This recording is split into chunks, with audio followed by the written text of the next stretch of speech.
ಬೆಳಗಿನ ಬೆಳಕು ಭಾಗ 1. ನೀವು ನಿರ್ಮಲವಾದ ಎಣ್ಣೆಯನ್ನು ತರಬೇಕು. ಯಾಜಕ ಕಾಂಡ 24:1-4.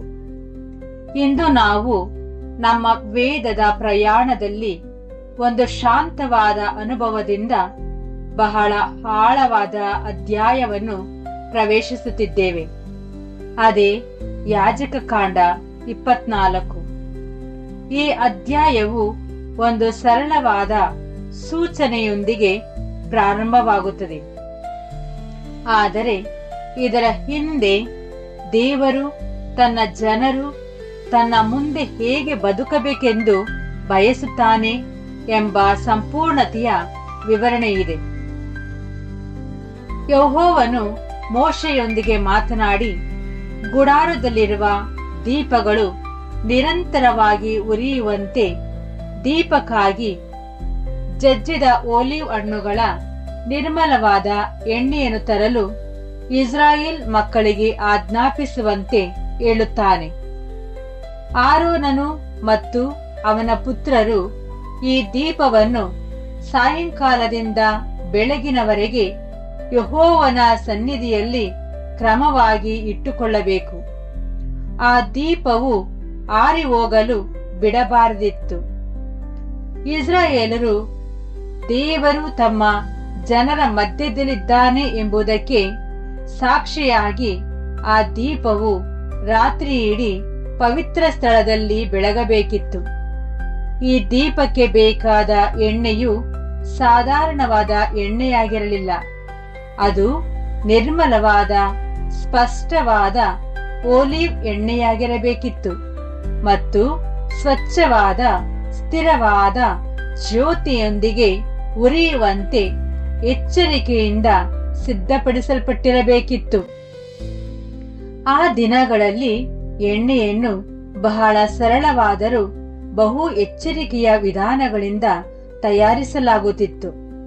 ಹಣ್ಣಾದ ಓಲಿವ್ ಹಣ್ಣುಗಳನ್ನು ಸಂಗ್ರಹಿಸಿ ಕಲ್ಲಿನ ಪಾತ್ರೆಗಳಲ್ಲಿ ಅಥವಾ ಒರಳುಗಳಲ್ಲಿ ಮೃದುವಾಗಿ ಜಜ್ಜಲಾಗುತ್ತಿತ್ತು. ನಾವು ದೊಡ್ಡ ಗಿರಣಿಗಳಲ್ಲಿ ಮಾಡುವಂತೆ ಅವುಗಳನ್ನು ಪುಡಿ ಮಾಡುತ್ತಿರಲಿಲ್ಲ.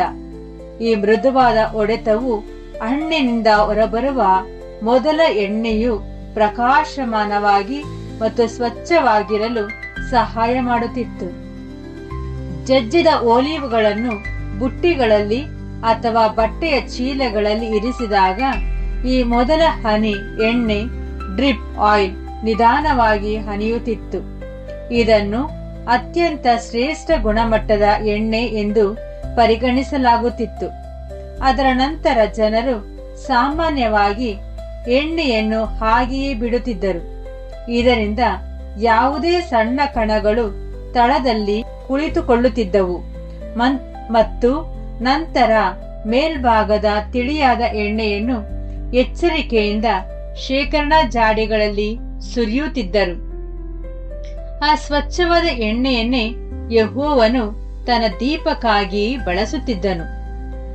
ಕಠಿಣವಾಗಿ ತಳ ಹಿಡಿದ ಅಥವಾ ಉಳಿದ ಭಾಗಗಳಿಂದ ಕೆರೆದು ತೆಗೆದ ಕಡಿಮೆ ದರ್ಜೆಯ ಎಣ್ಣೆಯನ್ನು ಅಡುಗೆ ಅಥವಾ ಸಾಮಾನ್ಯ ದೀಪಗಳಿಗೆ ಬಳಸಬಹುದಿತ್ತು. ಆದರೆ ಪವಿತ್ರ ಸ್ಥಳದಲ್ಲಿರುವ ದೀಪಕ್ಕೆ ಅತ್ಯುತ್ತಮವಾದುದನ್ನೇ ಬೇಕಿತ್ತು. ಅದು ಪರದೆಯ ಮುಂದೆ ಅತಿ ಪವಿತ್ರ ಸ್ಥಳಕ್ಕೆ ಹತ್ತಿರವಾಗಿ ಉರಿಯುತ್ತಿತ್ತು. ಆದ್ದರಿಂದ ಎಣ್ಣೆಯು ಆ ಸ್ಥಳಕ್ಕೆ ಯೋಗ್ಯವಾಗಿರಬೇಕಿತ್ತು. ದೇವರು ಆರೋನನಿಗೆ, ನೀನು ಒಬ್ಬನೇ ಎಲ್ಲಾ ಎಣ್ಣೆಯನ್ನು ತಂದುಕೋ ಎಂದು ಹೇಳಲಿಲ್ಲ. ಆಜ್ಞೆ ಜನರಿಂದಲೇ ಆರಂಭವಾಗುತ್ತದೆ. ಇಸ್ರಾಯೇಲ್ ಮಕ್ಕಳಿಗೆ ಆಜ್ಞಾಪಿಸು, ದೀಪವು ನಿರಂತರವಾಗಿ ಉರಿಯುವಂತೆ ದೀಪಕ್ಕಾಗಿ ಜಜ್ಜಿದ ನಿರ್ಮಲವಾದ ಓಲಿವ್ ಹಣ್ಣುಗಳ ಎಣ್ಣೆಯನ್ನು ನಿನಗೆ ತಂದುಕೊಡಲಿ. ಯಾಜಕ ಕಾಂಡ 24:2 ಎಂದು ದೇವರು ಹೇಳುತ್ತಾನೆ. ಅಂದರೆ ಪ್ರತಿಯೊಂದು ಕುಟುಂಬಕ್ಕೂ ಪ್ರತಿಯೊಂದು ಕುಲಕ್ಕೂ ಇದರಲ್ಲಿ ಪಾಲಿತ್ತು. ದೇವರ ಸೇವೆಗಾಗಿ ಎಣ್ಣೆಯನ್ನು ತರುವುದು ಅವರ ಜವಾಬ್ದಾರಿಯಾಗಿದೆ. ಸಮುದಾಯವು ಒಟ್ಟಾಗಿ ಎಣ್ಣೆಯನ್ನು ಪೂರೈಸುತ್ತಿತ್ತು. ಯಾಜಕರು ನಂಬಿಗಸ್ತಿಕೆಯಿಂದ ಆ ಜ್ಯೋತಿಯನ್ನು ನೋಡಿಕೊಳ್ಳುತ್ತಿದ್ದರು. ಇದೊಂದು ಸುಂದರವಾದ ಸಹಭಾಗಿತ್ವವಾಗಿತ್ತು. ಜನರು ತಮ್ಮ ಕಾಣಿಕೆಗಳ ಮೂಲಕ ಯೆಹೋವನ ಬೆಳಕು ನಮ್ಮ ಮಧ್ಯೆ ಬೆಳಗಲಿ ಎಂದು ನಾವು ಬಯಸುತ್ತೇವೆ ಎಂದು ಹೇಳುತ್ತಿದ್ದರು. ಯಾಜಕರು ತಮ್ಮ ದೈನಂದಿನ ಕೆಲಸದ ಮೂಲಕ ಆ ಬೆಳಕು ಎಂದಿಗೂ ಆರಿ ಹೋಗದಂತೆ ನೋಡಿಕೊಳ್ಳುತ್ತಿದ್ದರು. ಅವರು ಇನ್ನೂ ಮರುಭೂಮಿಯಲ್ಲಿ ಪ್ರಯಾಣಿಸುತ್ತಿರುವಾಗ ಅವರಿಗೆ ಓಲಿವ್ ಎಣ್ಣೆ ಎಲ್ಲಿಂದ ಸಿಕ್ಕಿತ್ತು ಎಂದು ನಾವು ಆಶ್ಚರ್ಯಪಡಬಹುದು. ಇದು ನಮಗೆ ಪ್ರಾಯೋಗಿಕ ವಿವರಗಳನ್ನು ನೀಡುವುದಿಲ್ಲ.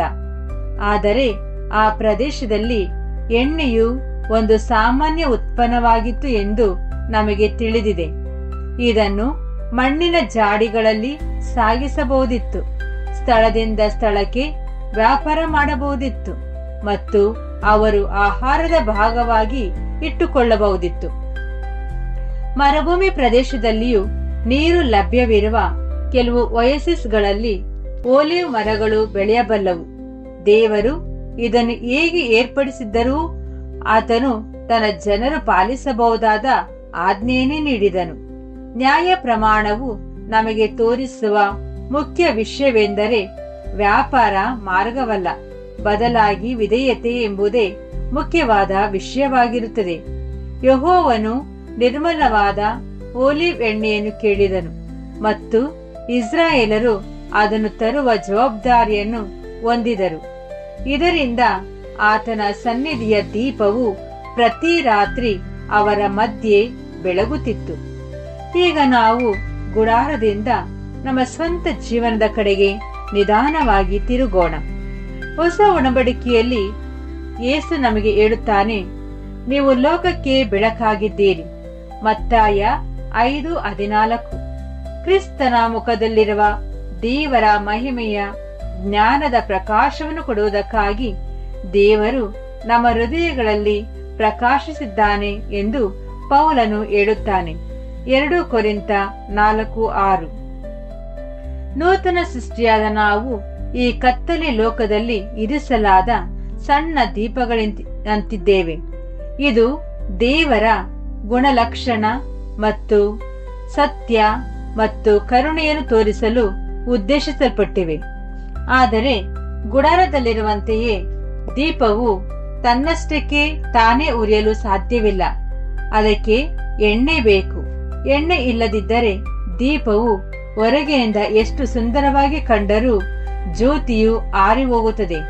ಅದೇ ರೀತಿ ನಾವು ನಮ್ಮ ಸ್ವಂತ ಶಕ್ತಿಯಿಂದ, ನಮ್ಮ ಸ್ವಂತ ಜ್ಞಾನದಿಂದ ಅಥವಾ ನಮ್ಮ ಸ್ವಂತ ಪ್ರಯತ್ನದಿಂದ ದೇವರ ಮುಂದೆ ಅಥವಾ ಇತರರ ಮುಂದೆ ಬೆಳಗಲು ಸಾಧ್ಯವಿಲ್ಲ.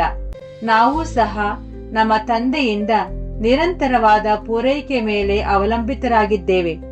ಅಂದರೆ ಆತನ ಕೃಪೆ, ಆತನ ಸತ್ಯ, ಆತನ ಪವಿತ್ರಾತ್ಮ ನಮ್ಮ ಆಂತರಿಕ ಜೀವನವನ್ನು ಪೋಷಿಸುವ ಆತನ ಪವಿತ್ರಾತ್ಮ ಮತ್ತು ನಮ್ಮ ಆಂತರಿಕ ಜೀವನವನ್ನು ಪೋಷಿಸುವ ಆತನ ಸಹಾಯವಾಗಿದೆ.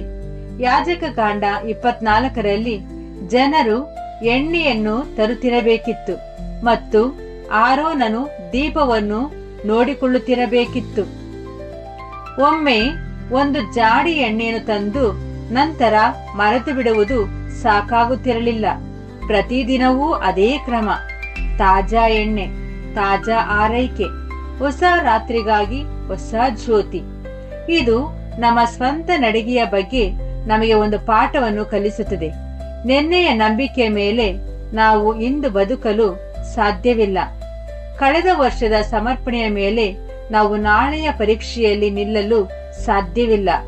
ನಮ್ಮ ಆಂತರಿಕ ದೀಪಕ್ಕೆ ಪ್ರತಿದಿನ ಎಣ್ಣೆಯು ಅಗತ್ಯವಿದೆ. ದಿನದಿಂದ ದಿನಕ್ಕೆ ನಾವು ಪ್ರಾರ್ಥನೆಯಲ್ಲಿ, ಆತನ ವಾಕ್ಯದಲ್ಲಿ ಮತ್ತು ಶಾಂತವಾದ ವಿಧೇಯತೆಯಲ್ಲಿ ನಮ್ಮ ತಂದೆಯಾದ ಯೆಹೋವನ ಬಳಿಗೆ ಹಿಂತಿರುಗುತ್ತೇವೆ ಮತ್ತು ಆತನು ನಮ್ಮ ಒಳಗಿನ ಜ್ಯೋತಿ ಉರಿಯುತ್ತಿರಲು ಬೇಕಾದುದನ್ನು ಪೂರೈಸುತ್ತಾನೆ. ಆದುದರಿಂದ ಇಂದು ನಾವು ಈ ಅಧ್ಯಾಯದ ಕೇವಲ ಮೊದಲ ಹೆಜ್ಜೆಯನ್ನು ಇಟ್ಟಿದ್ದೇವೆ. ನಾವು ಹೊರಗಿನ ಎಣ್ಣೆ ಅದನ್ನು ಸಿದ್ಧಪಡಿಸಿದ ರೀತಿ, ಜನರು ಅದನ್ನು ತಂದ ರೀತಿ ಮತ್ತು ಯಾಜಕರು ಯೆಹೋವನ ಮುಂದೆ ದೀಪವನ್ನು ಬೆಳಗಿಸಲು ಅದನ್ನು ಬಳಸಿದ ರೀತಿಯನ್ನು ನೋಡಿದ್ದೇವೆ. ಈಗಾಗಲೇ ನಮ್ಮ ಹೃದಯಗಳಲ್ಲಿ ಪ್ರಶ್ನೆಗಳು ಏಳುತ್ತಿವೆ. ನಾವು ಈ ಲೋಕದಲ್ಲಿ ಬೆಳಕಾಗಿರಲು ಕರೆಯಲ್ಪಟ್ಟಿದ್ದರೆ ನಮಗೆ ಬೇಕಾದ ಈ ಆತ್ಮಿಕ ಎಣ್ಣೆ ಯಾವುದು? ನಾವು ಅದನ್ನು ಹೇಗೆ ಪಡೆದುಕೊಳ್ಳುತ್ತೇವೆ? ನಾವು ಅದನ್ನು ಹೇಗೆ ನಿರ್ಮಲವಾಗಿ ಇಟ್ಟುಕೊಳ್ಳುತ್ತೇವೆ? ಈ ಕತ್ತಲೆಯ ಪೀಳಿಗೆಯಲ್ಲಿ ನಮ್ಮ ದೀಪವು ಆರಿ ಹೋಗದಂತೆ ನಾವು ಹೇಗೆ ನೋಡಿಕೊಳ್ಳುತ್ತೇವೆ? ಇದು ಕೇವಲ ಒಂದು ಆಸಕ್ತಿದಾಯಕ ಸಂಕೇತವಲ್ಲ, ಇದು ನಮ್ಮ ದೈನಂದಿನ ಅಗತ್ಯವಾಗಿದೆ. ನಾವು ಇಂದು ಇವೆಲ್ಲಕ್ಕೂ ಉತ್ತರಿಸುವುದಿಲ್ಲ. ಬದಲಾಗಿ ಈ ಪ್ರಶ್ನೆಯನ್ನು ನಾವು ದಿನವಿಡೀ ನಮ್ಮೊಂದಿಗೆ ಒಯ್ಯೋಣ. ತಂದೆಯೇ, ನೀನು ಕೇಳುವ ಎಣ್ಣೆಯನ್ನು ನಾನು ನಿನಗೆ ತರುತ್ತಿದ್ದೇನೆಯೇ? ನನ್ನ ಜೀವನದಲ್ಲಿ ದೀಪವು ನಿನ್ನ ಮುಂದೆ ಉರಿಯುತ್ತಿದೆಯೇ, ಅಥವಾ ಅದು ದುರ್ಬಲವಾಗಿದೆಯೇ? ಮುಂದಿನ ಮುಂಜಾನೆಯ ಬೆಳಕು ಸಂಚಿಕೆಯಲ್ಲಿ ನೂತನ ಸೃಷ್ಟಿಯ ಪ್ರಯಾಣದಲ್ಲಿ ಈ ಎಣ್ಣೆ ಏನನ್ನು ಸೂಚಿಸುತ್ತದೆ ಮತ್ತು ನಮ್ಮ ಬೆಳಕು ಆತನ ಮುಂದೆ ನಿರಂತರವಾಗಿ ಬೆಳಗಲು ನಮ್ಮ ತಂದೆಯು ಈಗಾಗಲೇ ಹೇಗೆ ಮಾರ್ಗವನ್ನು ಮಾಡಿಕೊಂಡಿದ್ದಾನೆ ಎಂಬುದನ್ನು ನಾವು ಹೆಚ್ಚು ಸ್ಪಷ್ಟವಾಗಿ ನೋಡೋಣ. ಕ್ರಿಸ್ತನ ಹೆಸರಿನಲ್ಲಿ ನಾವು ನಮ್ಮ ತಂದೆಗೆ ಕೃತಜ್ಞತೆಗಳನ್ನು ಸಲ್ಲಿಸುತ್ತೇವೆ. ಆಮೇನ್.